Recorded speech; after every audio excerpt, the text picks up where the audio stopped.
Dando continuidade, gente, eu sempre começo, né, o vídeo falando dando continuidade. Vamos lá. Salvar uma nova versão 17. É um número que eu não gosto muito, mas tudo bem. Vamos lá. Ó.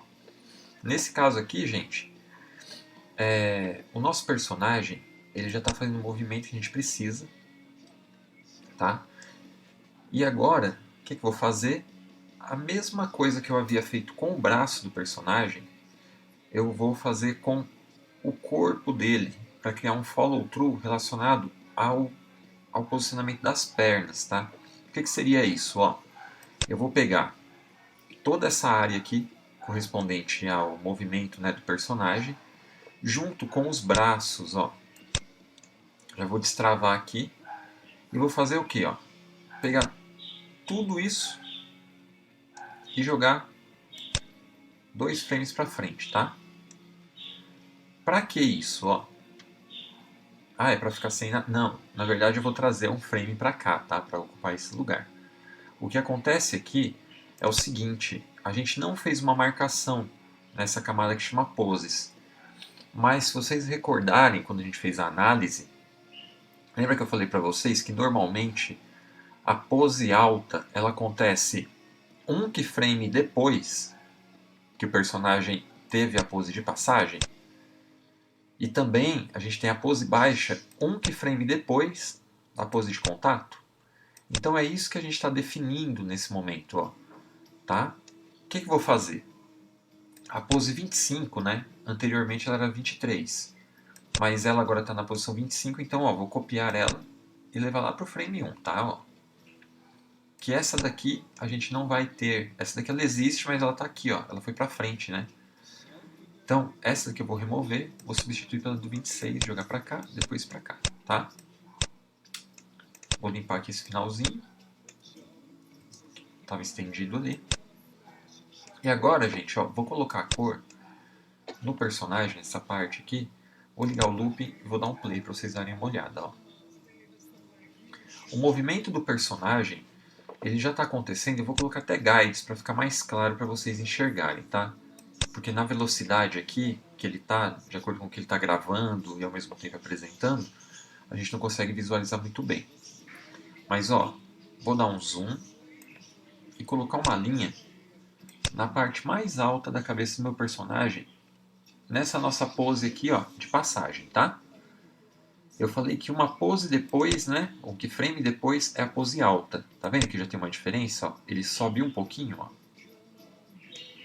Já está um pouquinho mais alto. Esse é o momento mais alto, tá? Ó, em toda a nossa caminhada. Vamos procurar, ó, frame a frame para vocês verem, ó. Aqui acontece de novo, né, porque veio logo depois de uma outra pose de passagem. Mas, ó, em momento algum do ciclo, a não ser nessa passagem, um frame depois da passagem e nessa, ele não ultrapassa aquela linha, ele não chega naquela linha, tá? Então aqui, ó, isso daqui eu não escrevi antes propositalmente para explicar para vocês que isso iria acontecer, tá?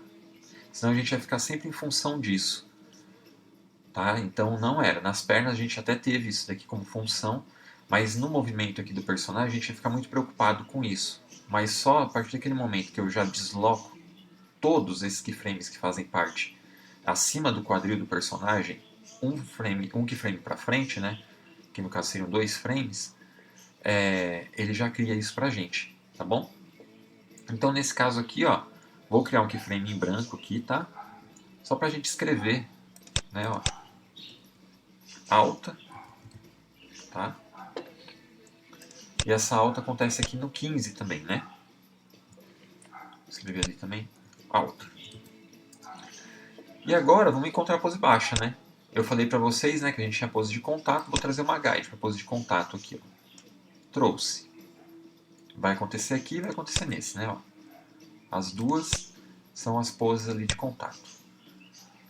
E uma pose depois, né? Um keyframe depois, ó, a gente tem a pose baixa. Tá? Essa pose baixa, ó, ela vai acontecer aqui, um keyframe depois do contato, e aqui, tá? Ó, um keyframe depois também do contato. Vamos encontrar em algum outro lugar se isso acontece, ó. Uma pose mais baixa que aquela. é aqui e aqui de novo, tá? Então, nesse caso, vou criar um keyframe aqui também e nomear, né? Coloquei barra, barra ali, né? Como comentário, né?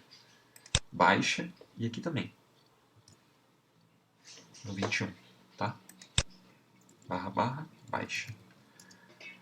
Prontinho. Agora, gente, ó, temos já as definições dessas poses. Tem uma coisa que está acontecendo no personagem que a gente tem que resolver, tá bom?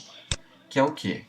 Lembra que os braços, né, eles não estavam visíveis enquanto a gente estava subindo e descendo o corpo do personagem? A gente agora tem que corrigir isso, tá? Como? Se guiando, a gente vai se guiar aqui pelo alvo que a gente colocou aqui no tronco dele, né, no tórax dele, tá bom? Primeiro eu vou fazer com esse braço aqui da direita, que está aqui na frente, tá? Vou lá no frame 1, vou deixar visível o braço da direita pelo outline e o tronco do personagem, essas partes que fazem parte do tronco do personagem também. O outro braço eu vou tirar a visualização para não correr o risco, né, de eu me confundir. Uma coisa vai acontecer, tá? E vocês precisam se lembrar, se recordar disso, ó. Então falar, caramba, mas o braço está para frente, vai ter momentos que o braço vai estar para trás. Lembra que a gente fez a torção? Como a gente fez a torção, então isso vai acontecer. Nossa preocupação nesse momento é em que erguer o braço do personagem, tá? Então a gente vai elevar o braço ou descer o braço. Não vai colocar ele nem para frente nem para trás, tá bom? Então vou selecionar aqui, ó, as três camadas, né, que correspondem ao braço, que é mão, antebraço e braço. Vou trazer para cima. Qual vai ser nossa referência, tá, gente? Só para vocês saberem, ó. Pode ser o centro do alvo, tá? Os dois centros eles têm que estar na mesma altura, ou a altura aqui entre os círculos, ou a parte de baixo dos círculos, tá? Vocês têm que considerar uma dessas três partes aqui que vai dar no mesmo, tá bom? A gente só vai subir ou descer, tá? Agora fazendo o outro braço também a mesma coisa. Ó. Eu não fico preocupado no desencaixe. Ó. Esse encaixou perfeitamente, mas eu não ficaria preocupado em jogar ele para frente ou para trás, só para cima ou para baixo, tá? Então aqui um novo encaixe. Aqui mais um. Quem quiser puxar guide, sabe, pode puxar também, não tem problema. Mas ó, quanto ao braço, gente, diferente do tórax ali, lembra que eu falei, ó, a gente tinha um ciclo que acontecia aqui nesse momento e depois ele repetia aqui na frente, né? O braço não. O braço é igual às pernas, então não adianta só fazer essa primeira parte e copiar para cá que vai estar errado, tá? Fazer do 1 ao 13 depois repetir, falar, ah, não, vou replicar ali pro 13 ao 25, não funciona, tá bom? Então vamos lá. Fazendo esse ajuste. Tem que fazer um ajuste também para o outro braço, né? Vamos dar uma olhada aqui como ele fica. Eu vou dar um play logo que terminar esse braço da direita, que daí já dá pra gente ter uma previsão de como o personagem realmente vai ficar. Depois vai faltar pouquíssimos ajustes, tá? O único ajuste que vai faltar mesmo acho que vai ser a piscada, que a gente vai querer colocar no personagem, né? Ah, o frame 25, ó, vou copiar lá do frame 1. Tem a piscada que a gente vai querer colocar. Tem também o topete dele, né? Que é solto ali, é legal a gente fazer um movimento, né? Vou dar um play aqui, ó. Com as cores, tá? Sem o braço lá da esquerda e o looping ligado, tá bom? Vamos dar uma olhada, ó. É assim que o nosso personagem vai se movimentar, ó. Tá? Agora, só para finalizar, o outro braço, né? Tiro visualização desse, coloco a visualização do outro. Coloco tudo pelo outline e vamos lá, ó. Cuidado para não selecionar as camadas erradas, né? Então, ó, vou dar até mais um zoom para ficar mais próximo, né? Pronto, ó. Eu tenho que selecionar as três camadas do braço, tá? Cuidado para não mexer na altura do corpo do personagem, tá? Então, vou guiar por aqui. Vou guiar por aqui também. Tem alguns que encaixam perfeitamente, né? É que no momento da construção, a gente teve algumas poses que se mantiveram, né?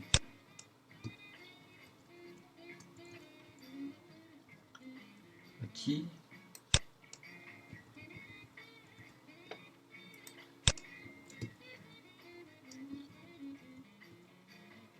Essa parte. E como eu falo, né? Isso daqui pra mim eu considero meio que uma terapia na questão mesmo de paciência ali, né? A gente aprender a ter paciência. Porque é muito detalhismo, a gente tem que refazer ajustes, né, finos, mas no final é compensador, que a gente vê o personagem pronto, né? Eu falo da questão do rigging para isso, mas eu falo também na questão da animação. Então, ó, vou copiar o frame 1 lá para o frame 25, né, que é o loop. Agora meu personagem está completo, tá, gente? Ó. Dá um comando menos aqui.